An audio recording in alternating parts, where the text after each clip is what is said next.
Magandang araw mga paps, ano? Chill ko lang tong aking mabait at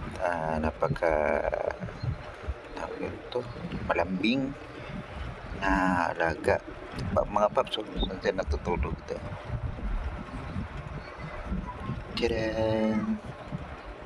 Tcharan! Ayan, nakatago pa sa kumot, oh. Ayan mga paps.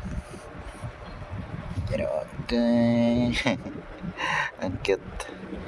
Pangalan niya ay Twister.